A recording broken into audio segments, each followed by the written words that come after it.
ಬಸವನಗುಡಿಯ ಪುತ್ತಿಗೆ ಮಠದ ಮುಂದೆ ಪಾರ್ಕಿಂಗ್ ಕಿರಿಕ್, ಮಹಿಳೆಯ ಮೇಲೆ ಹಲ್ಲೆ ನಡೆಸಿದ ಕಾಲೇಜು ವಿದ್ಯಾರ್ಥಿ.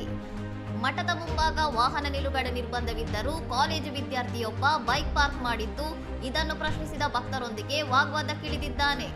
ಮಾತಿಗೆ ಮಾತು ಬೆಳೆದು ಪರಿಸ್ಥಿತಿ ವಿಕೋಪಕ್ಕೆ ತಿರುಗಿದ್ದು, ಈ ಗಲಾಟೆಯ ನಡುವೆ ವಿದ್ಯಾರ್ಥಿಯು ಮಹಿಳೆಯೊಬ್ಬರ ಮೇಲೂ ದೈಹಿಕ ಹಲ್ಲೆ ನಡೆಸಿದ್ದಾನೆ ಎಂಬ ಗಂಭೀರ ಆರೋಪ ಕೇಳಿಬಂದಿದೆ. ಘಟನೆ ಸಂಬಂಧ ಎರಡೂ ಕಡೆಯವರು ಬಸವನಗುಡಿ ಪೊಲೀಸ್ ಠಾಣೆ ಮೆಟ್ಟಿಲೇರಿದ್ದು, ಪೊಲೀಸರು ವಿದ್ಯಾರ್ಥಿಯ ಪೋಷಕರನ್ನು ಕರೆಸಿ ಸುದೀರ್ಘ ವಿಚಾರಣೆ ನಡೆಸಿದ್ದಾರೆ. ವಿದ್ಯಾರ್ಥಿಯ ಭವಿಷ್ಯದ ದೃಷ್ಟಿಯಿಂದ ಪೊಲೀಸರು ಯಾವುದೇ ಎಫ್ಐಆರ್ ದಾಖಲಿಸದೆ ಬುದ್ಧಿವಾದ ಹೇಳಿ ಕೇವಲ ರಾಜಿಯ ಮೂಲಕ ಪ್ರಕರಣವನ್ನು ಇತ್ಯರ್ಥಪಡಿಸಿದ್ದಾರೆ. ಮಹಿಳೆಯ ಮೇಲೆ ಹಲ್ಲೆಯಂತಹ ಗಂಭೀರ ಪ್ರಕರಣವನ್ನು ಕೇವಲ ಸಂಧಾನದ ಮೂಲಕ ಮುಚ್ಚಿ ಹಾಕುವುದು ಎಷ್ಟರ ಮಟ್ಟಿಗೆ ಸರಿ ಎಂದು ಸಾರ್ವಜನಿಕ ವಲಯದಲ್ಲಿ ಈಗ ಭಾರಿ ಚರ್ಚೆ ಶುರುವಾಗಿದೆ. ಇನ್ನಷ್ಟು ಸುದ್ದಿಗಳಿಗಾಗಿ ನೋಡ್ತಾ ಇರಿ ಸೌರಂ ಟಿವಿ.